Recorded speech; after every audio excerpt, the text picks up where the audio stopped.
Time is the single most important asset in everybody's life. Some use it very effectively and manage to get everything on their plate done, while others become a victim of procrastination and panic later on when it is inevitable. Hello and welcome back to the channel, guys. If you're new here, hi, my name is Arif and I'm a second year student enrolled at ESSEC Business School in the Grande Ecole Master program.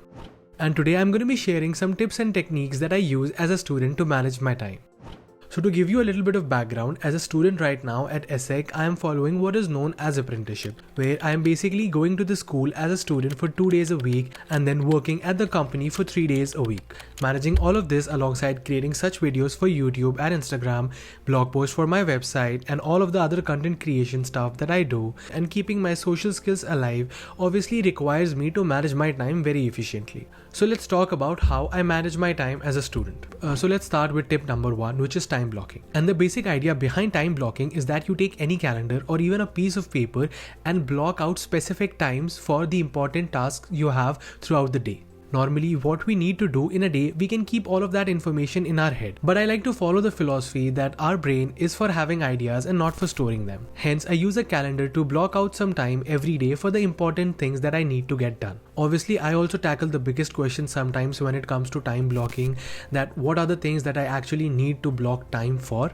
But the answer to this question will depend on the priority of the things you have to do and also the energy required to do it. Normally, I would block out time for scripting, shooting and editing the YouTube videos. Now moving on to the second tip, which is daily highlight. Now the problem that a lot of us face is that we kind of have a lot of things to do on our plate, and sometimes it gets a little bit overwhelming and we drown in our endless to-do list. And I have also faced this issue on multiple occasions. So when I came across this principle of daily highlight and I started implementing it, it helped me a lot. Because the thing is, when we talk about being productive, we can often confuse it with being busy. And the important thing is, being productive and being busy are two different things, and sometimes it can really get confusing to distinguish between the two. So for this daily highlight technique, all you need to do is make your to-do list just regularly as you do, and then think about the priority of each task that you have written on your to-do list. And then finally mark the most important task as the highlight of the day. Now all you need to do is just finish that particular task for the day. Obviously you will have many other things to do in a given day, but if you just complete one task every day, you will still make a hell lot of progress in your projects and your life. And on the bonus side, if you have a lot of time left, then definitely move on to the other task in the list. And to give you a small example, in today's calendar, I actually marked shoot this video as the daily highlight of the day, and also use the first principle to block out some time for the shooting. Now the third tip that I follow is called the Parkinson's law, which basically states that work expands so as to fill the time available for its completion. And to put it in more simpler words, the basic idea is that if I give myself 2 to 3 hours to film this video, it will take me 2 to 3 hours.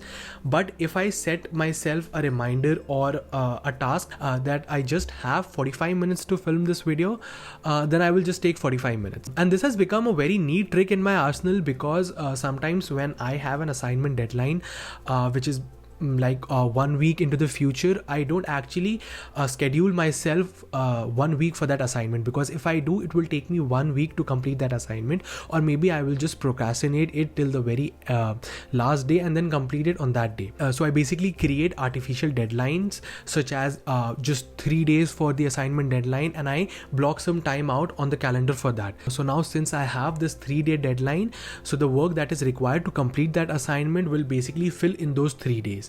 Obviously, when this fake deadline will approach, I need to be true to myself as well to actually follow this deadline. Otherwise, there is no use of this principle. Now the fourth technique that I use is called task batching, which is basically grouping similar tasks together. And the most basic example for this one that I can give is, when I think about these videos that I make on the channel, I batch similar tasks together, which basically means that on a particular given day, let's say on a Monday in the evening, I will block out 2 hours to just research the ideas for the different videos that I want to create, and I will not do anything else. And then the very next day, or maybe on Wednesday, I will block out again 2 hours to script those 3-4 videos, and in this 2 hours I will just script the videos and nothing else. So how this helps me is that when I group similar things together, maybe for the first 5 to 10 minutes I haven't built up that much momentum, so I'm not really into the task. But as soon as I build that momentum, maybe during the first 5 to 10 minutes, now since everything that I need to do after that is of the similar genre, I have built up that energy, I have built up that momentum, and it will help me sail through those tasks with ease. Now apart from this YouTube genre, obviously you can do task batching and a lot of other things, and the most basic one is actually taking 2 to 3 hours on the weekend and prepping some of your meals. So what you do is on a Sunday, you take 2 to 3 hours, you collect a bunch of ingredients and you cook yourself 3 to 4 meals for the next 2 days, and now you don't have to go to the kitchen for the next 48 hours. Now this fifth tip has been a real time saver for me. Earlier, being a completely unproductive person, I used to spend hours on Instagram and other social media apps. I've started putting time reminders on my different social media apps. It has made me more conscious of the time that I spend on them. You can go to your Instagram app, go to your settings, and finally to your activity. Now here what I have done is I have set a 30-minute time limit on the app because I don't want to spend more than 30 minutes on Instagram. And also if I am using the app for more than 10 minutes and once, then a reminder as well.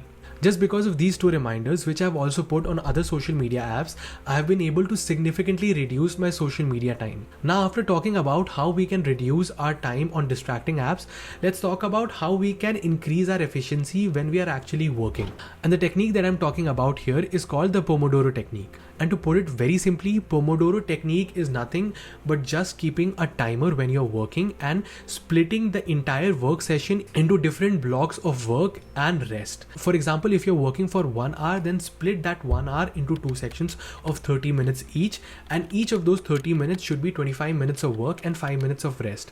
What you can do in this 5-minute break is maybe get up from your chair, stretch a little bit, drink a glass of water, but don't do anything else that could be distracting, that might break your momentum. And that finally brings us to the last tip, which is basically not exactly a tip, but something that I read a couple of months ago, which has significantly changed my outlook towards time. Now the most common excuse in the entire world is I don't have time, and I used to say this very often whenever I had something to do but I couldn't get it done. But ever since I heard this one tip, after that I've never used the excuse I don't have time. And the tip is basically at any given point of time, you are doing what you most want to be doing. So example, later today after shooting this video, I actually want to take some time off and maybe read for 30 minutes. So that is what I will do. Right now I want to shoot this video, so that is what I will be doing. So if I make this excuse today that I didn't have the time to maybe go to the gym, that is not the case. I am actively choosing to not go to the gym and actually shoot this video and then later on read that book for 30 minutes. If I wanted to go to the gym more than I wanted to shoot this video, maybe I would have prioritized going to the gym first and maybe managed my time more properly. And yeah, basically that is how I manage my time as a student while studying and working at the same time. I hope you got something out of the video, and if you did, don't forget to hit the like button and also consider subscribing to the channel.